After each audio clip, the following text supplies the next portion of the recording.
Всем привет, всем здрасте, дорогие друзья, с вами Кисель. С дюралюминием вам придется попотеть. Не так просто будет собрать для него все, что нужно, и в должном количестве, но зато открывает возможность строить новые постройки, технику и снаряжение. Сейчас вам все подробненько расскажу.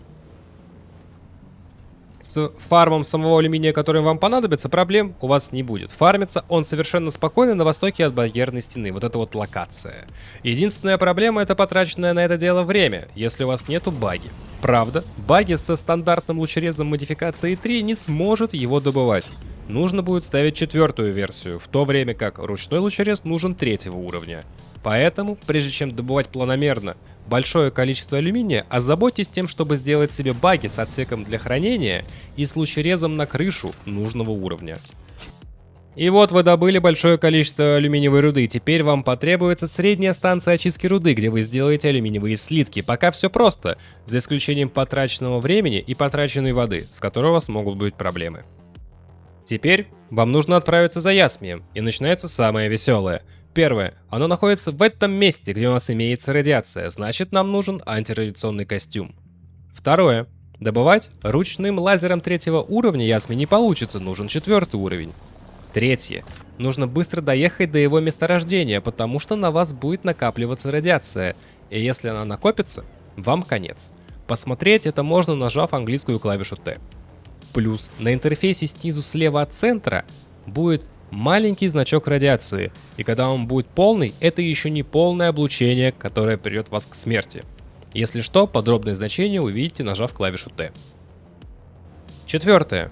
У месторождения ясмия могут быть NPC, и они довольно жесткие, учитывая, что я их довольно долго сношу оружием из алюминия. Так что будьте готовы, а лучше летите с кем-то, но это актуально для мест по типу кратеров, где несколько кусков ясмия в большой луже, на карте это будет выглядеть таким образом. Пятое. Находясь уже у самого месторождения ясмия, если вы спуститесь в зеленую жижу, в которой он находится, вы будете получать еще больше радиации, а это нам не нужно. И вот все вот это нужно учитывать. Ваша задача как можно быстрее доехать и как можно меньше получить облучения по пути туда, чтобы дольше по времени добывать ясмий. И стоит еще учитывать, что вы будете получать облучение по дороге назад. По облучению оно делится на 3 уровня. 1, 2 и 3. Я пока что это делаю таким образом. Лечу на орнитоптере-разведчике с грузовым отсеком и летаю по этим вот местам. Там довольно много месторождений, и уровень радиации у вас будет 2, а не 3, при условии, что вы будете добывать ясмий с края ямы, а не спускаться в жижу, и вы сможете довольно долго так летать и собирать все это дело руками. Если нет орнитоптера, то можно использовать мотоцикл, но у него поменьше будет груза на борту.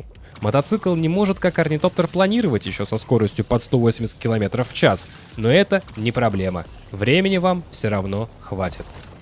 На баге также можно и нужно катать, и складывать все это дело в него, но с баги есть прикол.